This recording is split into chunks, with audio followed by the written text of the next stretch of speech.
Hey Luke, I've got some wonderful news. What? Every movie and TV show is resuming production as actors' strike ends. And the subcaption of this independent article says, Hollywood is about to become a very busy place. So Luke, are you excited for all the wonderful films we're going to get? Yeah, no, great stuff. I mean, the thing is, the actors aren't as important to how good a movie is compared to the writers. That's a good point. The main benefit of having the actors back, of course, is that they get to act in these movies, but also like the promo for the movies that have been released. Like there has been no promotional stuff from Leonardo DiCaprio or Robert De Niro for Killers of the Flower Moon. Yeah. Which I think would have helped massively, considering they're two of the most famous people to ever live. What you're saying is the Actors Guild hates bringing attention to the crimes against Native Americans. Well, exactly. Yeah. No, that's the thing. I think, for instance, Dune moved to spring. Yes. And that's what I'm excited about. It's like no more movement of movies. Like who knows what's going to happen in the future in terms of like projects, starting up again, but at least actors can do promo for movies now, which means that movies aren't going to get pushed back, because I hated dealing with that with COVID, and now it looks like that's going to be over. Finally, we're not going to get any more fucking delays. No, yeah, exactly. I mean, writers are important for a film's quality, but actors are important for a film's profitability, and I think we all know what the studios care about more. Yeah, exactly. Yeah, no, this is good news, and yeah, we can now move on and not have fucking AI actors everywhere. Which hey, it's short-term pain, long-term gain. Yeah. Now let's talk about a movie where it feels like the actors are AI.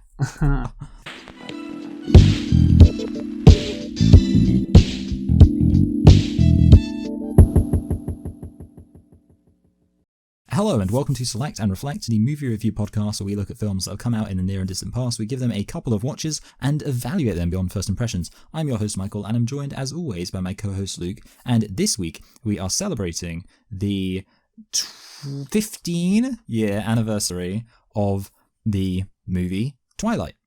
So Luke, why don't you tell us a thing or two about Twilight? I'm looking forward to reviewing this, Michael, because this movie, for anyone our age, basically. So we were like teenagers when this movie came out, or not quite teenagers. So I can't, so somewhere around that range, Yeah. Just started. Tweenagers. That's great. Yeah, just starting high school, and I remember this fucking movie, or the books in general. They were phenomenons. But yeah, I just remember like everyone hating Twilight. He was a boy, and every girl liking Twilight. Because we were around that age, you and I, where that was where a lot of the, I guess, fan base for Twilight was, like tweens or whatever, or teenagers. So this movie had a big, well, not a big impact. That's not true, but I just remember a lot about the Twilight stuff back in the day. All I really remember is one girl reading the book, but I think this was after the movie had come out, because it had a picture of Robert Pattinson on like the dust jacket or whatever, and I just remember she was talking to some other girls about how hot he was. He's so hot. Yeah, man. Actually, maybe I have more memories of Twilight because of a specific reason, which is you watched it in English class, didn't you? Yeah, so I already told you. Yes. So that was going to be my lit pick, so I'm going to talk about that in a sec. But anyway, yeah. Twilight is a 2008 American romantic fantasy film directed by Catherine Hardwicke from a screenplay by Melissa Rosenberg, based on the 2005 novel of the same name by Stephanie Meyer. The movie stars Michael, Kristen Stewart, Robert Pattinson, Billy Burke, and Peter Facinelli, and others, of course, but those are just the main ones listed on Wikipedia. The release date of the movie was November the 17th, 2008 in LA, and 4 days later on November the 21st in Los Angeles. So we are so close to the 15-year anniversary, of course. Yeah, and actually that's what I you heard me stumble over when I said 15, because I was like, it kind of I'm actually used to things feeling like less recent than they are. Yeah, but it's kind of surprising this actually feels like it's been around longer. Well, yeah, I mean, of course we're doing 15 because it's such a special movie. That we sometimes, of course, often we do 20-year and 25-year anniversaries because those are anniversaries. But 15 years, that's not really that much of a interesting anniversary, I guess. But we did it for B movie last year, and we're doing it for Twilight this year. I think there are reasons to. So, Michael, can you tell me what the budget was for Twilight? Oh God, fuck it, I'm gonna say it. I don't really care. 40 million. Michael, you are so close. Oh, lovely. 37. Okay, yeah, that's good, yeah. So that's a very good Well, guess. it's interesting, of course, because the completely unrelated movie 50 Shades of Grey had a budget of 39 million. Anyway, Michael, what about the box office? Yeah, it made, I'm going to go for like 400 million. You know what, Michael? That is, I think, maybe the best guess you've ever done. Oh, wow. Back-to-back guesses. Oh, wow. The box office total is 408. Oh, wow, this is crazy. Clearly Twilight's we need to review more Twilight films, Luke. Yeah, man. I mean, you went for 40 and then timed it by 10. But you know what? Yeah. For the box office, of course. But that seems to be a good strat. So yeah, 408 million. Of course, this movie raked in a lot. This was part of the reason why it was a phenomenon. The books did well and the movies did well too. So, Michael, tell me, did you like Twilight? No. It's an interesting movie in a way because it's not exactly so bad it's good. But there are funny moments. Like the whole film is very kind of awkward. It's very like the dialogue's strange, the way the actors act is strange, and I guess that's because they decided like vampires would kind of just behave weird. So it is like an interesting movie to watch, and it is objectively funny sometimes, just how like weird the relationship is and the dialogue and the acting. But yeah, no matter what, it's not like a good film. I think probably the most interesting thing about it is how boring it is in terms of you would think you'd have the opportunity to be like, okay, it's going to be like romance, but also exciting action with like vampires and stuff. The thing is, it's so boring. The future movies are like that. Okay, that makes sense. Because yeah, like just objectively, like if you're not like laughing at the stupid stuff, it is shocking how boring this movie is. Yeah, because of course werewolves get involved. Yes. And once the werewolves get involved, oh boy. Do things get hot? Oh yeah, so hot. Of course, this movie has a reputation, and yeah, I think the reputation is well earned. It's a bad movie, and it is funny in some moments. Other moments, it's quite boring. Yeah. Overall, I'm sat here watching this thinking, what a stupid premise. Like, there are so many stupid things in this movie. It's so ridiculous, but it's played so straight and serious, of course. Like, there's hardly any, like, humour in it. It's a very emo-ish movie. And that's the thing, that right there, romance books aimed at, like, teenagers probably aren't going to be good. And that is the case here. And of course, the reason why this did so well is you had this fantastical element. Actually, we're going to get into why this movie was so popular, and I have some theories which, you know, I may say some things I later regret regarding women, Michael. Let me just tell you that. But anyway, this movie overall, it's not good. And yeah, it's quite shit in a lot of ways because it's boring, but also there are some funny moments.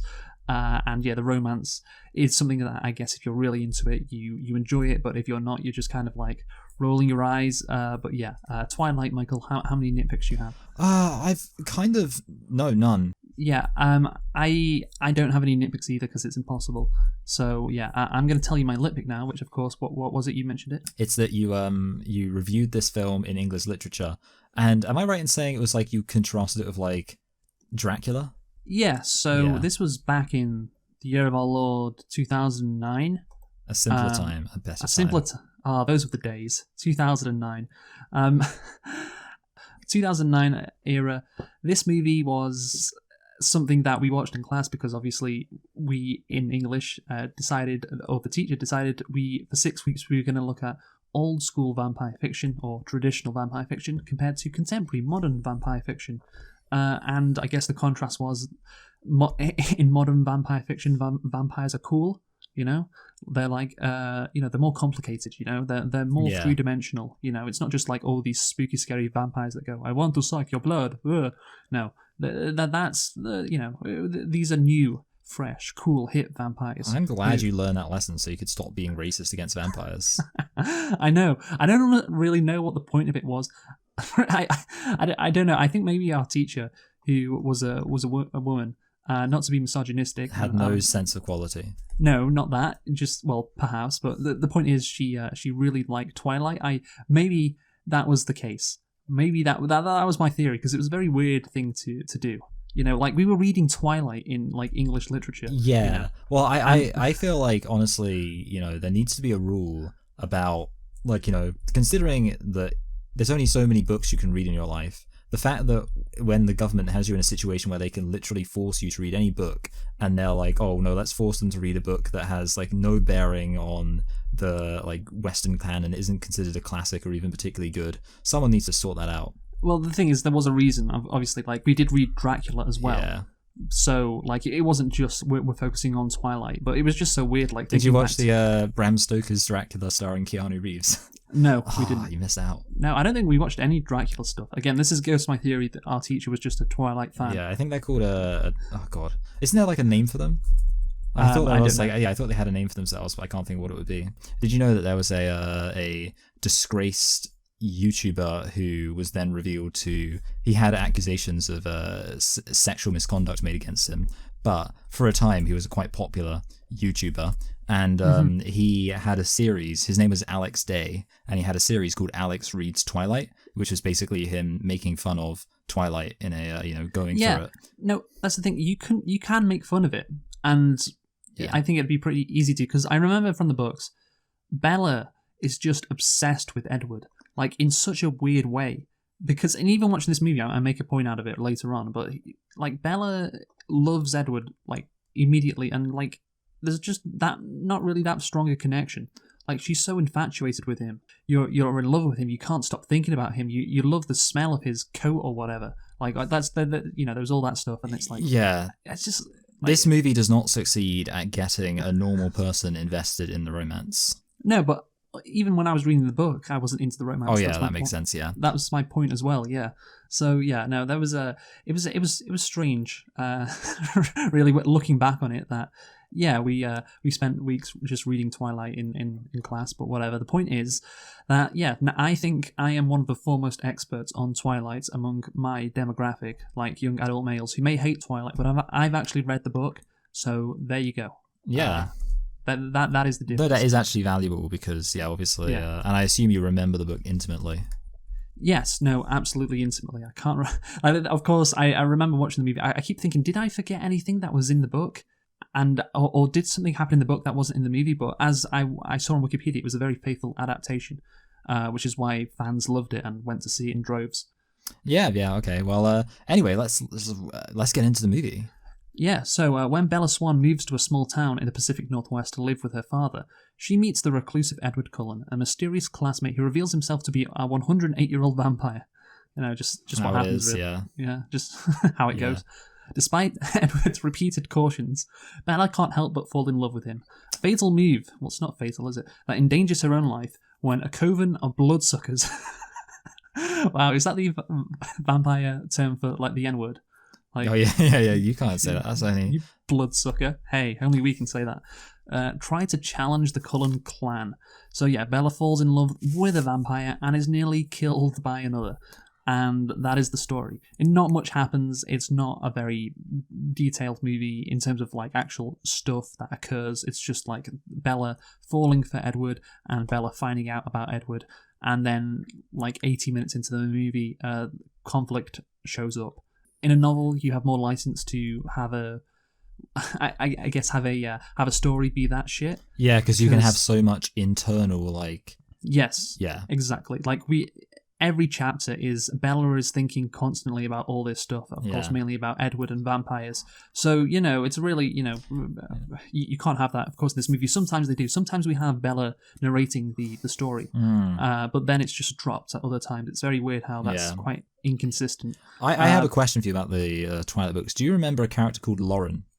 Perhaps. Because this is the only thing I remember from Alex Day, the YouTube sex pest, reading Twilight, is that every now and then in her like internal monologue, there's a character called Lauren who is introduced but not substantially at all, and Bella for no reason like hates her. She's always like, and I knew Lauren would be at school and I didn't want to see her. And that's the only thing I remember. And it really annoys me that we don't have like a random character called Lauren who's just arbitrarily hated. So let's talk about why this movie was so successful, why these books were a phenomenon, and indeed the movies, of course, afterwards. So I think I watched the YMS review of Twilight, and I think Adam at one point, the main guy from YMS, summed it up well. He said, "Women need porn too." Okay, women need porn as well, and that I think is the reason why this is so successful. Because look, this is a fantasy, right? This whole thing, Twilight, it's a fantasy. Without the vampire stuff, you can remove the vampire stuff. Like this girl Bella is wanted by this attractive guy, but she's just a normal everyday teenager, like most of the audience watching. But what's special about this guy or this world? Of course, he is a vampire, and there are also werewolves that come in later. Of course, like it's a fantasy in a fantasy movie, but the vampire element, of course, is. That's the selling point. Like, oh, there's vampires and werewolves, and of course, he needs to be a vampire because that elevates. In people who like this movie's mind, it elevates it. The fact that Edward is a vampire. Yeah, I feel like there's something about just things being exotic. Well, I was going to go into that right now because the vampire element makes this girl Bella extra special, okay? Because it's even more of a fantasy. Like if he was just some attractive guy at school who was like this normal, human, I guess. Because here's the thing, his kind vampires, of course, kill girls like her, and they don't have relationships with girls like. That's a good point. Yeah, so it's because they kill them. So of all the girls in the world, Bella is so special as not only. Does this attractive guy like her, but he's an attractive vampire, and vampires kill girls like her. So the fact that he's in love with her is just the most amazing thing that could possibly it's happen. Like if there was a movie made for steak where there was one piece of steak that a man fell in love with. You'd be like, wow, I wish I was that steak. Yeah, but that's the thing, it's perverse. Like the reason why fans love this movie so much is because fucking Edward could kill Bella. Yeah, like that is like, to be honest, you mentioned a whole like misogynistic thing, blah blah blah. I will say this, women, they're not putting their best foot forward with the whole, oh no, this is actually great because he will murder her and isn't that hot? Well, look, this is why I don't respect women. Yeah, I'm joking. No, look, I'm not a misogynist, but again, this is a popular form of media for girls, particularly young girls, and it's just a fantasy about how, this normal girl, like the reader or the viewer, is such a special girl, so much so that this attractive thing that's meant to kill you falls in love with you. It's like, and if you think about it, it's inherently like narcissistic. Yes. And what girls get out of imagining, that they're Bella is, they're the most special girl in the world, just like her. And I think Twilight got so popular because a lot of, girls had this, ego-driven like fantasy, to be the special girl, to stand out from the rest and be the belle of the ball. And this is again like in terms of what did you say before? Like girls aren't like showing their they're not putting their best foot forward. That's it. Yeah, they're not putting their best foot forward. Like they need to step up their game with the media that they like. Because I think if you talk about what teenage boys like, what would be, I guess, a stereotypical thing that a teenage boy would like, that only teenage boys like, maybe Lord of the Rings. That's what I was thinking. This is the female equivalent, I guess, in terms of how popular it is among like the demographic, and it's just shit. It's not good because of the story. They like it because of the reasons that I laid out. The crap men enjoy is more entertaining. Just I don't know exactly what it is about it that makes it more entertaining, but there's just something to it. I disagree. Well, it's more entertaining to us. I disagree in terms of it's more entertaining in general because, of course, girls found this entertaining. Like they like this. It's no question of what's more entertaining. It's a question of what is better. Okay, and this is just really quite bad. But again, what boys might like that only boys would find entertaining is quite a lot better. Like Star Wars, for instance. And I know women like Star Wars and women can like Lord of the Rings, but I guess boys can like Twilight as well. So we're just generalizing, I guess. And that's fine. We're making a broad assessment. Yeah, that's what we're doing.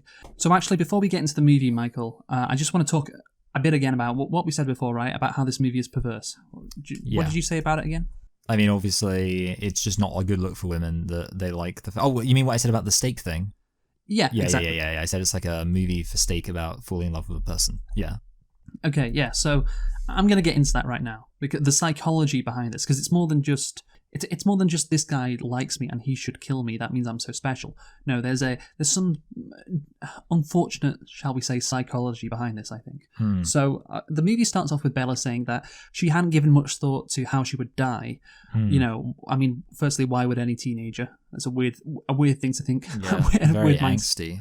Yeah, a weird mindset to have. But honestly, this movie, like I said, it's this perverse movie for women or girls or whatever, because did you know, I don't know if you knew this, Michael, but women in the modern day are obsessed with true crime podcasts. Oh, yeah, that's it. And also, I mean, we're going to get into the fact that women love to, like, talk to men on death row. Yes. But that could be isolated weirdos. But this phenomenon of true crime podcasts show that's not the case. So 70% of the content of true crime podcasts, that's consumed by women. Yeah. So that's a massive amount, obviously. And, they love to listen to, like, how this woman from, like, suburban Illinois was kidnapped and found dead. And, all the, women are listening to this. And it fascinates them when these stories, you should think naturally, like, repel them because they are the ones that are being targeted. But, like, millions of particularly suburban women across America listen to this shit. I mean, this is why it's grown so big in these last few years. And, they get a perverse joy out of listening to this stuff. Yeah, I don't really know why. Like, well, what do you think? Well, that's the thing. Like, in this movie, Bella is meant to be this deer we see at the start, right? And, who should get killed by this vampire. But, of course, the movie poses the question, what if you were in love with something that, should kill you or could kill you, that could harm you? And they have this line in the movie which is about the lion falling in love with the lamb. Oh yeah. The lion and the lamb, and that sums that dynamic up well. And by the way, the lion and the lamb was a line. The lion and the lamb was a line that fans of Twilight apparently had tattooed on their bodies. Oh, goody. I saw that from reading about the adaptation. Stephanie Meyer insisted that line was kept in the movie because fans had it tattooed on them. Obviously lions kill lambs, but what if a lion fell in love with a lamb like a human fell in love with a steak? Like, how romantic, how dangerous. This shouldn't happen, but it does. The most romantic fantasy you could possibly imagine, right? And again, it's a perverse fantasy. And that's why this movie is so popular, and that's why true crime stuff is too. At one point, Edward says, he is a predator and he wants to kill Bella. Yeah, like, it's crazy how much, like, that's the thing. They ham it up so, like, I thought it was just going to be, like, implied, like, oh, he's a vampire. But no, he's just like, no, I really want to eat you. I want to kill you and drink your yummy blood. That just makes it so much more romantic that he doesn't. Yeah, that does make sense, to be fair. That's the perversion. It's fucking perverted. Like, women, it's a very, very bad look for women, I will say. Very bad look. Very bad look. Yeah, like, that's the thing, like, guys, there's not an equivalent to this. There's not, like, guys watching something where, women want to chop guys' balls off. I don't know. Yeah. I don't know, like, there's this, but there's, like, this Black Widow kind of, I guess, thing, but, like, this sexual need to be, like, hurt, but this is, like, very niche kind of stuff. Yeah, exactly. Yeah, like, obviously there are guys who are, like, into the whole femdom thing or whatever, but it's very rare. Yeah, exactly. It's very niche. It's not very mainstream at all. This is as mainstream as you can get. And again, he wants to kill Bella. He says more than any other human. And fans of Twilight are just thrilled when hearing this. Yeah, like, wow. Yes, great. Yes. He wants to kill her and drink her blood, but he's not. He loves her instead. That's what makes the romance so beautiful. It's perverse. Perverse, Michael. They're all perverts. And, this, again, I'm not a misogynist, Michael. I'm not a misogynist. But if you were a misogynist, this, this would be Exhibit A. Exactly. This would be Exhibit A in a court of law to prove that women, shouldn't, be allowed to choose who they date. Be allowed to. We should bring back arranged marriage. Like, if you're an incel, they wanted to argue that, like, women should just be allocated to guys. You'd be like, well, look, they shouldn't be allowed to make these choices themselves. No, I guess not. No, but it's a really bad look for them. But anyway, Michael, we're moving on again. Like, this is, we don't like to go out to a particular demographic, but God, it needs to be said because you're watching this, you realize the implications of what is happening on screen, and you realize the popularity. I mean, there's only one conclusion you can come to.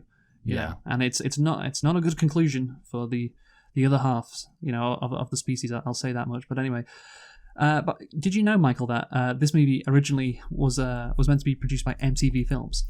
No, but I mean that sounds like it could kind of make sense. So, by the way, originally, MTV Films wanted to put some more action into the movie to advance it more and give it something give something more for the male audience, which is interesting. They thought they were going to lose the male audience with too much of a romance, and they were probably right. But Yes. then again, like every single teenage girl in America went to see this movie just like they did for like Titanic 11 years ago, you know? By the way, the character of Bella Swan was meant to be like a long-distance runner, cursing, and she was meant to use shotguns against vampires. Oh, she was supposed to be... Oh, so yeah, this was in the... Oh, so they would have had a strong female protagonist. Yeah, against That's pretty woke of them. Yeah, vampires who killed her father. And she was meant to ride jet skis being chased by the FBI. Okay, that does sound kind of dumb. I mean, it sounds better than this, though. No, yeah, that's true. Stephanie Meyer said, it wasn't Twilight, and then basically MTV Films, which were owned by Paramount let the rights expire. And then they went to Summit Entertainment. Basically, one of the producers, came to Eric Feig, the president of production of Summit Entertainment, and mentioned to him that of all the projects she wished she could make, she thought Twilight had the biggest potential.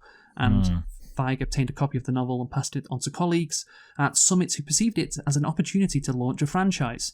So they saw dollar signs, and then Summit Entertainment snapped it up back in 2007, and the movie was made, and they made billions of dollars. She saw, people are gonna love this because what's sexier than something loving you that could rip you to shreds within a second? Yeah. There's nothing sexier than that. Yeah, it's terrible. The one time a studio makes a good call, it's on women being terrible. Yeah, I know. But of course, you mentioned 50 Shades of Grey. Again, that was another phenomenon, and that followed a very similar formula, which was, this helpless woman, who's, she's just so naive, she's just so innocent, and this big, strong, controlling, wealthy, dominant man. I mean, of course, that movie is a lot more sexual, or the books are, of course, as well. Taking control of her. Of course, like Christian Grey is not a vampire, so he can't kill Anastasia. But of course, he's into BDSM, so he can hurt her. For his sexual pleasure. And he has a lot of power. He can, and also, he stalks her. Yes. Yeah. So that's the thing. It's a different take on it, but it's the same thing of like this, woman who like is infatuated with a guy who is so like dominant. Again, it's like this perverted fantasy, and that it's more obvious that it's a perverted fantasy in 50 Shades of Grey, of course, because the book is more sexual, or the books and the movies are than this. So I think honestly the talk about why it's so successful is more fun than the actual movie. No, but the whatever. movie's pretty boring. So 17-year-old Bella Swan leaves Phoenix and moves to Forks, a small town located on Washington State's Olympic Peninsula, to live with her father, Charlie, the town's police chief. So, shall we talk about the casting of Bella, and then Bella herself, Michael? Does that sound good? Yeah, I would be down to do that. So, Kristen Stewart, who of course became a star after this movie, and so did, of course, Robert Pattinson, but we'll get into him later. She gives a really weird but somehow engaging performance because she always looks very confused, but at the same time very bland, and she shows no emotion. And it's just very fascinating to look at her. Look at all these weird facial expressions she's doing. Like she's trying to look confused, but also like bored at the same time. Yeah. One of the things I wrote in my notes is that this movie is two very attractive people doing their best to look as ugly as possible 100% of the time. Okay, yeah, but that's the thing. Kristen Stewart was obviously directed like this, and again, it helps, of course, if the main girl like has no personality, so the female audience can imagine themselves as her. Too much personality, and then she's her own person. Which we can't have, right? We can't have that. That's the worst thing. I think the same. You said the same about Anastasia in 50 Shades of Grey, right? No, yeah, definitely, and I stand by it. Yeah, okay. It does seem like in this movie Bella is on heroin or some drug that makes you not lucid. Like she is this emo with this she doesn't have the emo aesthetic, okay? Does she? Like no. She should love like Hot Topic, but she doesn't. Like she dresses like a normal girl instead of like a goth. But she's kind of in this Avril Lavigne zone. Do you know what I'm talking about? Yeah. I do get you. Like well, you get the impression that she's like not like other girls. Like she's obviously not supposed to be a kind of girly girl. Yeah. Yeah. And I think like that's obviously intentional. I imagine. But she can't be too emo, can she? No. Because that then alienates like normal girls. Well, yeah, I think so. This is, there's an expression. I don't, have you ever heard the expression, to be a basic bitch? Yes. Yes, I thought that might be a bit. And I feel like this movie is basically made for, and it's not an uncommon phenomena, basic bitches who want to believe that they're not basic bitches. Basic bitches who want to believe that they're actually incredibly unique. So the best way to do that is for her just to seem mysterious, right? Yeah. Like she has to be mysterious, kind of like Edward, honestly. But the movie goes kind of over the top with it because it genuinely seems like at points she's like had a lobotomy. Oh yeah. She just doesn't react to stuff.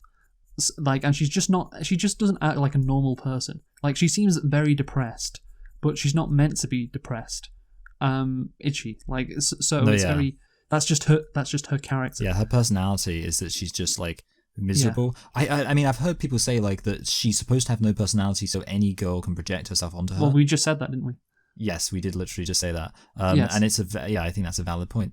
She has no personality, but why does she always seem very depressed? Like, I think those are two separate things. I get almost. you. I don't know. Yeah, I feel like in a way though, like if someone has no personality, it's probably closer to being depressed than is happy. Like if someone had, well, I don't know, I suppose actually to be fair, someone could be like completely lobotomized in a way that makes them happy, just smiling all the time. Yeah, exactly. Yeah. This movie likes to be angsty. Yes, that is a good word. Yeah, she is angsty, and that's the thing. She has to be a bit angsty because she has to be infatuated, with this vampire. But she can't be too angsty because that's too off-putting. So therefore she just has to seem a bit mysterious, and at the same time have no personality. So girls can project themselves onto her. So therefore, of course, you get this performance and this character, which is just very weird. So Bella makes friends at her new high school, but finds the mysterious and aloof Edward Cullen. Just Cullen siblings. Intriguing. Okay, so let's talk about the Cullen siblings, okay? And this includes Edward Cullen, of course. The story is that they are foster kids, right? But they are in relationships with each other. Again, we're talking about perversions. Stephanie Meyer, she had the foresight to see that, didn't she? Oh yeah. Like that is crazy that there's just like incest going on. But no, it's not incest though. No, they're not related. Yeah. That's the thing. They cover all the bases. They say, "Hey, come on, it's not incest, so it's not that weird." Okay, so audience, don't worry, it's not that weird. But it is kind of weird. So one of the characters does say, well, it might be illegal. So there you go. Like we covered all the bases there. But I just want to talk about the fact. Do you know why they're in high school, Michael? These Cullens. Oh no, like I don't know why. Because they're pedos. Why? What's the reason? Well, do you know the reason why they are enrolled in? Why they, why are they existing in the society like this? It's to maintain a cover, right? Oh yeah. Yeah, but this is like the worst cover you could imagine. Okay, I just don't know why they go to high school in the first place because they all clearly stand out. Like the thing is, they're also pale and attractive as well. And they only hang out with themselves, and they're all banging each other as well, and they're meant to be foster kids. Like it's just yeah. I agree with you. I also feel like in general, when I'm like watching this movie, I'm thinking to myself, like it just makes no sense that they're not being caught 100% of the time for everything because they're not doing a good job at hiding. That's the thing. You want to not arouse suspicions, right? That's the last thing you want to do, and yet having them in high school, the Cullens, is like making them stand out so much. Yeah. Also, like you think about like the logic of like, okay, but if like schools need to keep records, so they're making it even harder for themselves because schools like, okay, so this you came from where and blah blah blah, and like let's see birth certificates. I don't know. It just seems like, to be honest, it's much easier to be off the grid if you're not going to school. Exactly. Like going to school just puts them right in the firing line to get exposed, And indeed, that was my next point, Michael. Like, if they never have to go to school, then they don't have to be officially recorded by the state of Washington, Yeah. Which I imagine is the case. So yeah, it's just easier for them. It makes no sense. And you could say, well, what if they can't pass for like 20-year-olds? What if they can't pass for like young adults who've graduated from high school? Yeah, they do look pretty young. Well, that's the thing. I don't know if you're being sarcastic there. They don't. No, that's it. Well, obviously, what is quite common for a lot of like in most of these kind of films, it's like a common thing that people don't look how old they're supposed to be. It's very rare to have a movie set in high school where they actually look like they're from high school. That's the thing, man. You can look, 15 years old and actually be like 20. Yeah. Like, and all of these characters, you look at them and you're like, oh yeah, if that person, particularly like the main, not Jasper, the other guy? Yeah. Emmett, I think he's called. He looks about 25. So if you're telling me that he has to be in high school, otherwise it wouldn't be believable that he's graduated. No, yeah. Yeah, even Jasper looks again like he's like 26. I don't, the girls, what are they called? Fucking Esme, or is she the mother? I can't remember. No, Alice. Alice is the weird one.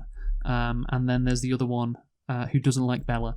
They all look like they're in their early 20s, and that's probably because the actresses playing them are in their early 20s. So it's not like you don't need to put them in high school. You can just have them like off the grid, and like who cares if they're just living in this random house in Washington? Like it's fine. Nobody's gonna care. I just imagine like fucking Carlisle, the patriarch of the family. Like, well, we want to maintain a cover here, guys. We don't want people to get too suspicious. So yeah, how about you? Even though you all look like you're 26, you all enroll in the local high school, okay? Right. Yeah. And you only hang out with yourselves. You don't try to make friends with any of the other kids. And we're going to make sure you look as pale as possible and look as different as possible. And also, it's going to be very obvious that even though you're meant to be foster siblings, you are having sex with each other. So yeah, that sound like a good plan, guys? Okay, Yeah. Right, let's go. It just doesn't make a lot of sense, Michael. They're not Okay. doing a good job staying under the radar, except yeah. for in that they're not killing people. Which I Yes. will say, I don't know. I guess you're going to talk about the vampires that actually do kill people at some point, so I guess I'll wait until Yeah. we get onto that. So Bella is seated next to Edward Cullen in biology on her first day, but he seems repulsed by her. After a week's absent from school, Edward returns and socializes normally with Bella. I'm sorry, but it's so funny when it looks like he's about to throw up when he smells her. Oh, yeah, that's really funny. And it looks like he's like about to throw up and he just came at the same time. Yeah, he does some good faces. I know. And the misdirection, of course, it makes sense. It's the romantic twist. He doesn't find her disgusting, but just so attractive. That's why he had to do that. But it's just funny to look when he's looking at her when she sits down and he looks constipated. When like he's staring at her, like it's like that fucking meme of that guy sitting next to that girl and he's got like veins popping out of his face. Oh, you know? yeah. Yeah. He looks like, that's the thing. It almost feels like a lot of the faces in this could have been memes in a different scenario. A few days later, Bella is nearly struck by a skidding van in the school parking lot. Edward instantaneously covers a distance of over 30 feet, putting himself between Bella and the van, stopping it with only his hand. He refuses to explain his actions, warning her against befriending him. So things get stranger and more intriguing, of course. That's, what this is going to show. But again, how the hell did anyone not see him, like, racing across the parking lot? Like, and then did you notice after he saves Bella, what does he do? What does he do after that? Oh, God. I can't remember exactly. What does he do? He jumps over a car. Oh, really? Right? That's quite funny. So that's the thing. And he does it at normal speed.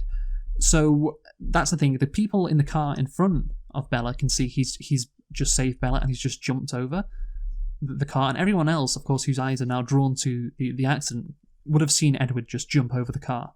So he makes himself so noticeable after he saves Bella too. So it's just really poorly executed, honestly. Yeah. Like, it could have been, I don't know, like, it didn't have to be in front of everyone. It could have just been in front of her. Like, there's no reason it needs to be in front of everyone. Yeah, exactly. So, well, that's because everyone needs their attention on Bella, Like, because Bella has to be the center of attention. She's got main character syndrome, Michael. Anyway, remember we said that about Rose in Titanic? Yes. That's the thing. Women can only enjoy pieces of media if the character is like the belle of the ball. That kind of mentality, If they have main character syndrome, and I know they're the main character, I know. But, it's a different thing, right? Having main character syndrome. And or actually writing... being the main character. Well, like, you can be the main character without acting as if you have or, like, the movie doesn't have to feel like things are happening just because somebody is the main character, I guess. Yeah, exactly. So, Robert Pattinson next. Michael, that's what we want to talk about. So, after casting Stewart as Bella, Hardwicke had trouble finding an actor otherworldly enough to play Edward Cullen. And according to Hardwicke, he was kind of wild-looking, with scraggly black-dyed hair and a stain on his shirt, while also having, according to Pattinson, a hairless, chubby body from drinking beer all day. Oh, good. Yeah, sounds hot. After an audition on her bed, however, where Pattinson kissed Stewart for the screen test and fell out of her bed, he was selected. Hardwicke said, Kristen was like, it's got to be Rob. She felt connected to him from the first moment. That electricity or love at first sight or whatever it is. Hardwicke gave him the part as long as he got in shape and made a promise. What was the promise, Michael? Oh god, the promise not to consistently badmouth the movie in every single interview and make it obvious that you have complete disdain for the franchise.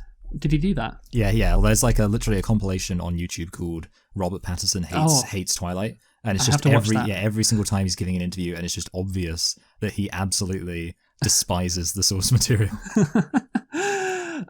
So no, that is not the case. Hardwick said to Pattinson, "You've got to realise that Kristen is 17 years old." Hardwick told him, "She's underage. You've got to focus, dude, or you're going to be arrested." I made him swear. So he had to swear not to rape her. I love that. I made him swear on a stack of Bibles, and we all know how that went, don't we?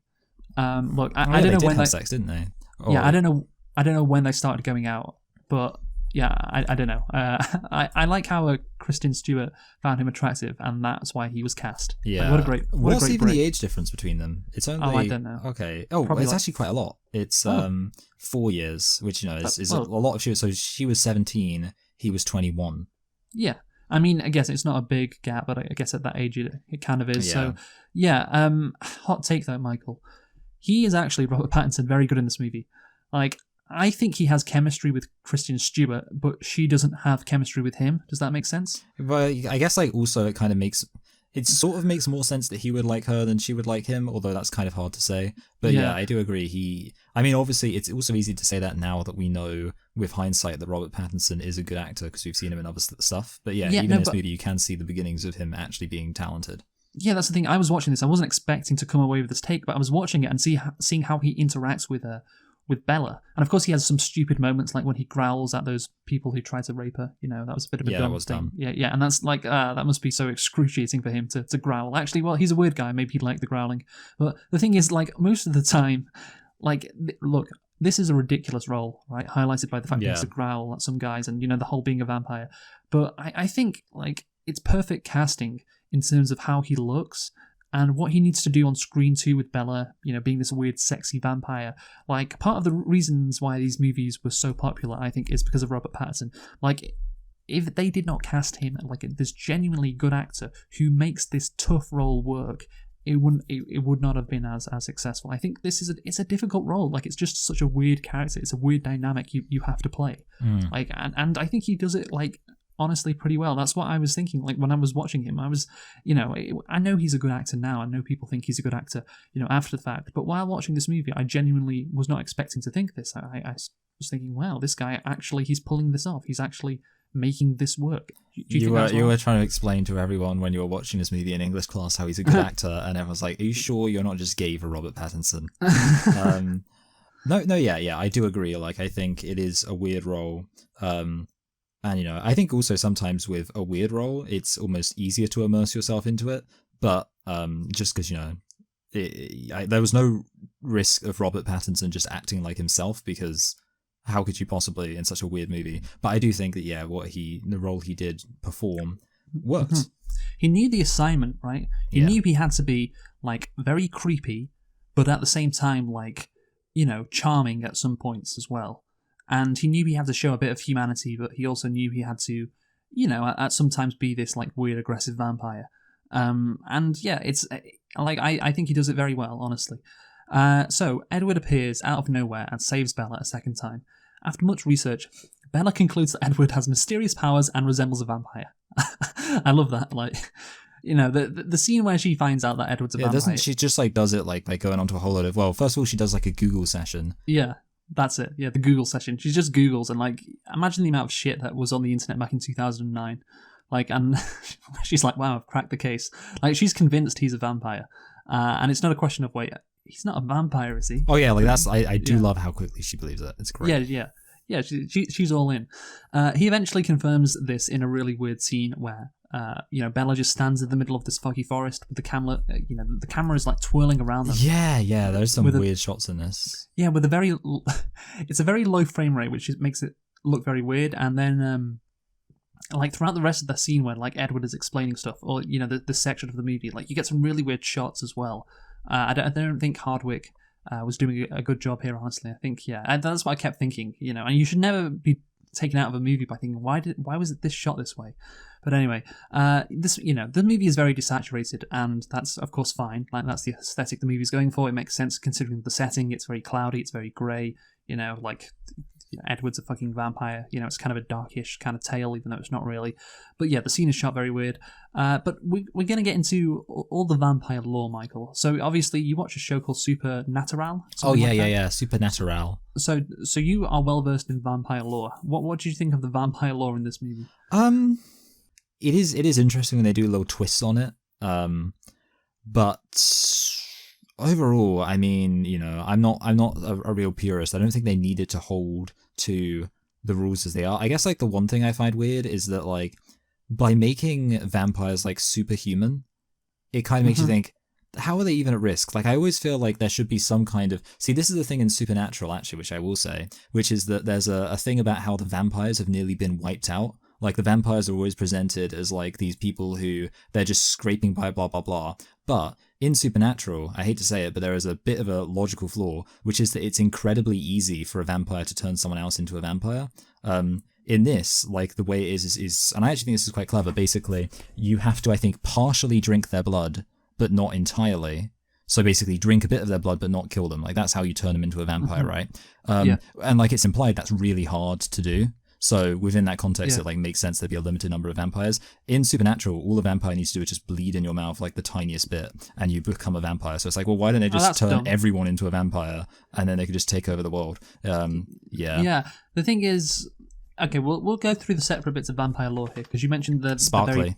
They're very powerful and sparkly. Okay, first of all, like of course they are immortal, which I guess is the case for a lot of vampire lore. But okay, let's get into the fact that Edward is 108.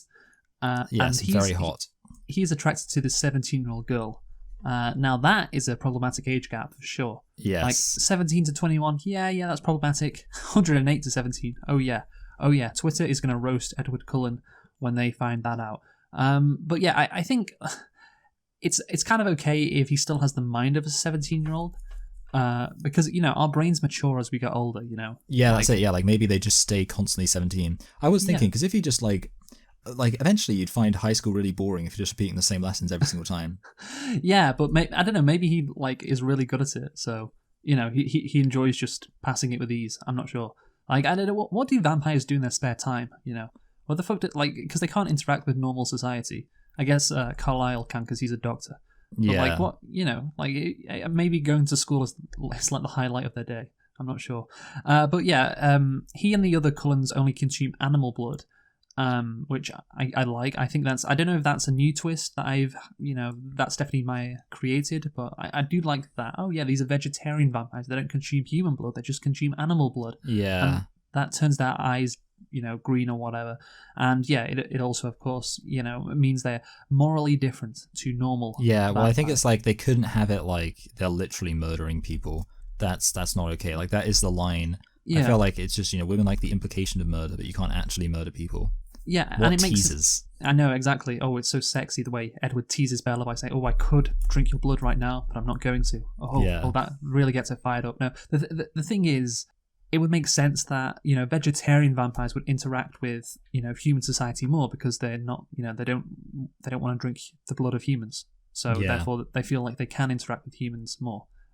So yeah, but anyway, moving to the Pacific Northwest, that makes sense as well because it's cloudy and dark. I was thinking that. Yeah, I like that. I like that's why the movie is set in Washington. Stephanie Meyer thought about that. She used her head. That's some good vampire lore. Things get a bit ridiculous with the super speed. Because here's the thing, like, I think it's fine, I guess, overall that vampires are really fast and strong, but it just looks very stupid. When Edward is running up that hill, like he puts Bella on his back and he runs up that hill, it just or is it a tree? Yeah. Like literally every single scene of them running fast looked ridiculous, and I found it hilarious. Yes, it looks so bad. And then the diamonds on their or diamonds as their skin, or the skin looks like diamonds, like it's really shiny. It's like I guess a bit of a twist on they burn in sunlight, but I don't think it's that great. I mean, I don't really care about that. And yeah, also there's this other bit of lore, which is they can also read minds, or Edward can, sorry.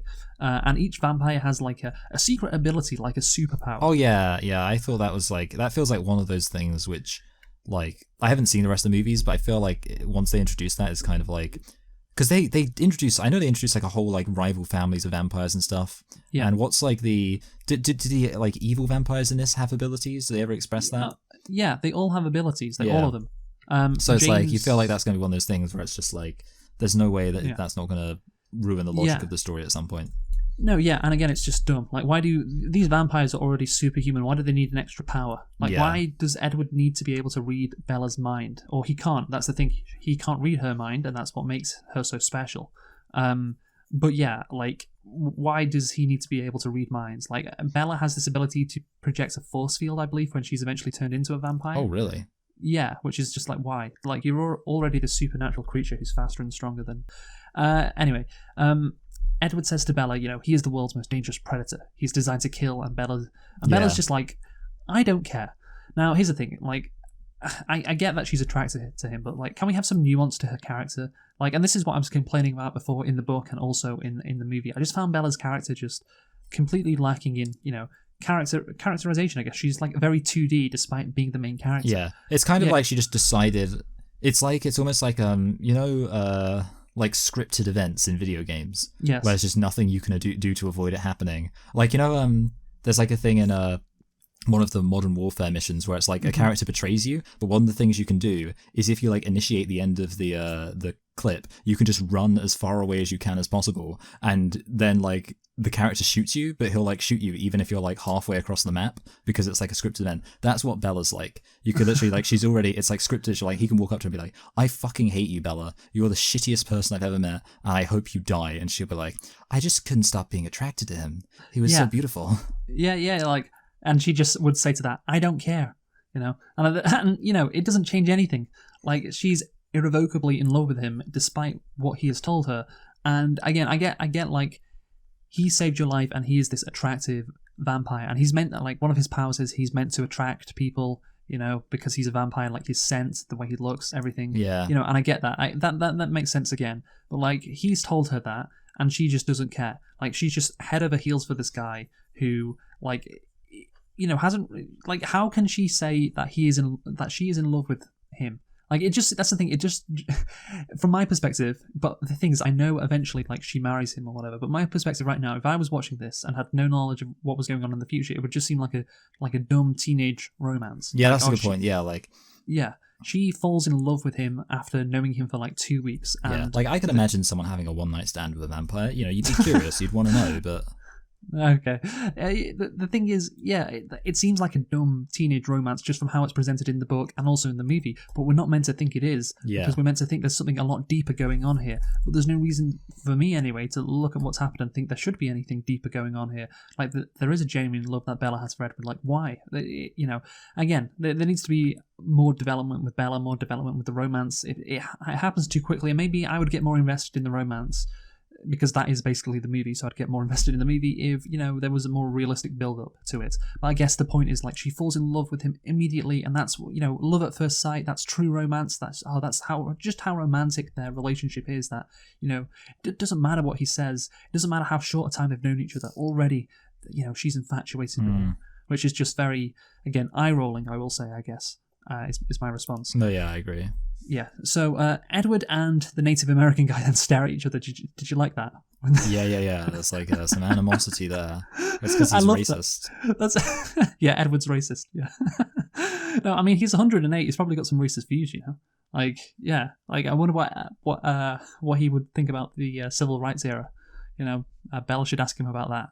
But no, the thing is, what happens in the rest of this movie is just like kind of boring. Like, oh, Edward's family doesn't like Bella because she's human. I guess that's explored later more. And oh yeah, the Native Americans, they don't like fucking Edward because he's a vampire. So that's something to look at later in the movie. And yeah, we also have a great scene where Bella, she's getting closer to Edward, and Edward says he likes to watch her sleep. Oh yeah, great. That's very normal, of course. Yeah. That's the thing. Like, a normal human being should turn away and like run and be like, no, that's very weird, watching me sleep. What about my boundaries or whatever? But because this is a pervert novel and a pervert movie for for people who just want this perverted fantasy, that's fine. It's actually Michael. It just shows how much he cares about her. Yeah. The fact that Oh yeah, and that's another This, fucking thing. you know what? This movie is literally. I just remember this movie is literally the "Hello Human Resources" meme. That's what this movie is. No, it is. It is exactly. It's why that meme exists. Yeah. The thing is, what I remember from this is another thing I really remember from the books, and there's this line in the movie that Edward says, and like Bella trips, and like Edward grabs her and says, "You should watch yourself. Watch where you're going." Oh Like, yeah, yeah. There's a similar thing here, isn't there? Yeah, Oh, sorry. I mean, yeah. well, he says almost the exact same thing, doesn't he? Like No, they're in like no, a. that's what I'm saying. He Yeah. says that in the movie. Oh, sorry, Okay. sorry. I see. Yeah. Yeah, he says that in the movie, and that's one of the things I remember from the book. Like, Edward is obsessed with keeping Bella safe, and Yeah. he has like this controlling impulse that means that he hates to see Bella get anywhere close to danger, and you can see it in that clip when they're doing a school trip at like I don't know, like a greenhouse or whatever. Yeah. And she trips, and he's like, "Don't look after." Again, it's just a little trip. She'll be fine, but he's angry. He's angry at her. And again, that's not a good sign for a healthy relationship. And that unhealthy kind of attitude is displayed by Edward in the books over and over again. So that's another thing I remember. So yeah, in general, it is hello human resources, Michael. Like these are not good signs, but because he's this sexy vampire, he can get away with it. And the nice guy Jacob in the next few movies, he's not controlling. I don't know if he is actually. I can't remember. I'm not sure, but he's the fat guy, Jacob, isn't he? Yeah. Yeah. He's at the end of the day, yeah, exactly. Like, well, that makes him a cuck because he's a hashtag nice guy. Yes. Then of course we get vampire baseball. Yes, this is a very cringe scene. You say cringe, I kind of love it because it's one of the few entertaining scenes in the movie. No, yeah, it's so bad it's good. Supermassive Black Hole is playing. Yes. Oh baby, don't you know I suffer? Good. While we watch some vampire baseball. Tell me, I mean that's great. Like that's the thing. I remember watching this movie as a kid, of course, like in English, and that is one of the scenes, maybe the scene that I remember the most from 15 years ago. Yes, I have seen this movie before we watched it for this. I think I saw it because, I don't know, someone was watching it at some point. And wait. I have to ask, does your partner like this movie? No, she doesn't. Oh, good. So when I watched it for the podcast, I watched it with her. So she'd seen it before, and a lot of times she was looking at me just to see my reaction to stuff because she knew that I would find it stupid. Okay. But yeah, so we pretty much were in agreement that it was a stupid movie. Yeah. But yeah, I did remember the baseball scene, so I've seen that before somewhere. Okay, yeah, no, it's an iconic scene, and yeah, I'm just glad it's in there, even if it's of course quite bad. So Edward and Bella, their relationship is jeopardized when three vampires arrive in the Forks area: James, Victoria, and Laurent, and are responsible for a series of deaths.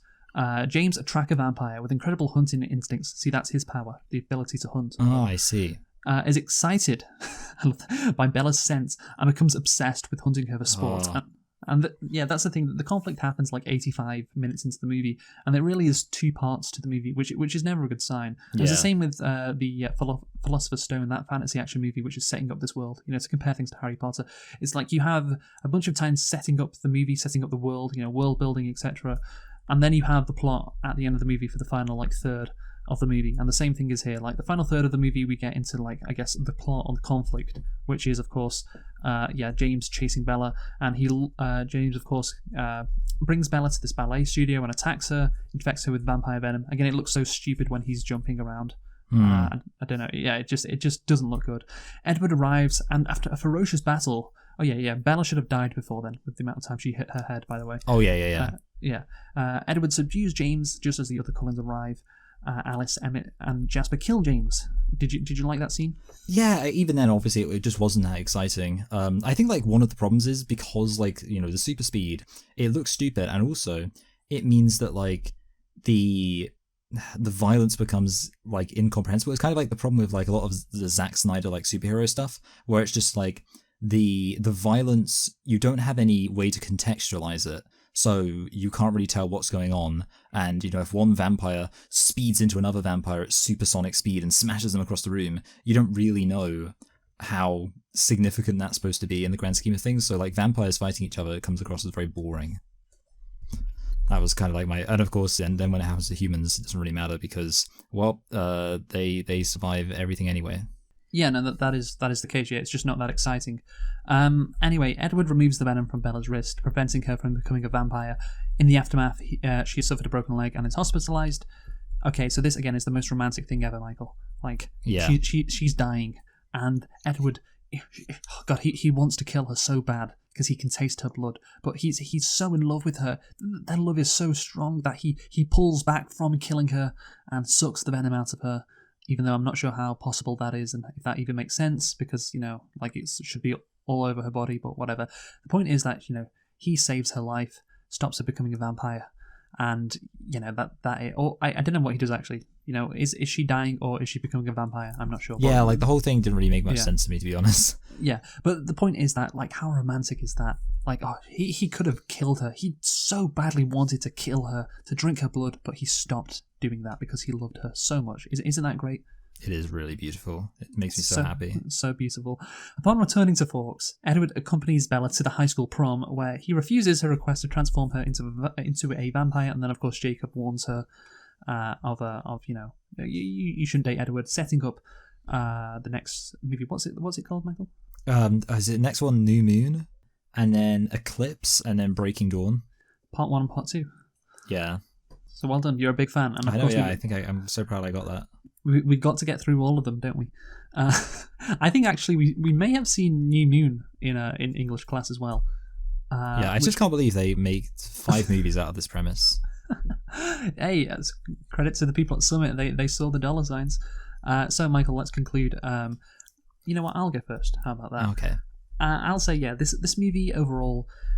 Yeah, it's quite bad. It's quite frustrating. It's quite boring unless you're really into it. And I think if you're part of a certain demographic, which we have mentioned over and over again, you may be into it. And yeah, overall, this if you want to be a misogynist, like that's the thing. People hated back in the day on Justin Bieber and One Direction, or mainly like males who, young teenagers who were like, oh, yeah, I can't believe you like girls. You girls like Justin Bieber. He looks so gay.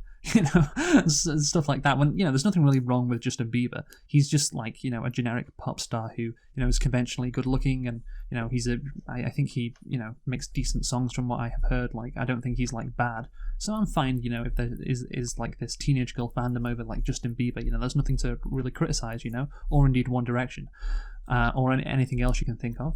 Or maybe not anything else, but definitely Twilight. Yes, you can criticize this because this is bad. This is, if you think about it, the message is a perverted message, and yeah, this is something which, yeah, again, we have, just taking away from the actual movie, which isn't good.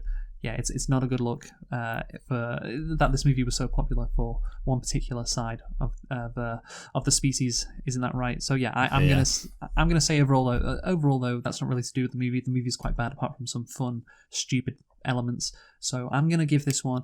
I guess this seems like a 3.5 out of 10, that kind of thing. So yeah, 3.5 out of 10. What about you? You know what, Luke? I was exactly considering giving this film a middling 3. That was what I was thinking, and yeah, I agree because ultimately. The romance, and we're not incapable of enjoying a romance. There are romance movies that I think are good, and there are romance movies where I can get invested in romance. This is just, it's weird, and yeah, you said perverse, and I think that's a good way of describing it. I've said that word so many times. And of course, there's the fact that even the vampire element just isn't entertaining, and that bothers me. Yeah. Yeah, no, the romance is bad because again, it's a perverted romance, and again, they don't build it up well. And you can't use the cop out. Oh, they just love each other so much, so you don't need to go through that development. No, that's not how it works. I'm sorry, not for me anyway. Okay, Michael, what are we doing next week? Well, Luke, next week I am very delighted to reveal that we will be doing the classic. We are going to be doing American History X, which I guess is that the 25-year anniversary? Yeah, 25th anniversary American X. History X. Yes, American History X. So yeah, that's going to be a very different movie for this one. Yeah, we finally got rid of all the spooky, scary movies. We've done The Exorcist. I didn't even remember to mention that obviously this is kind of following on from the Halloween theme. Yeah, The Ring, and now Twilight, and now something very nice and, not scary at all, Nazis. Yeah. So join us for American History X next time. Have you been Michael? I've been Michael. I've been Luke. Thanks for listening to our Twilight review, and goodbye. Goodbye.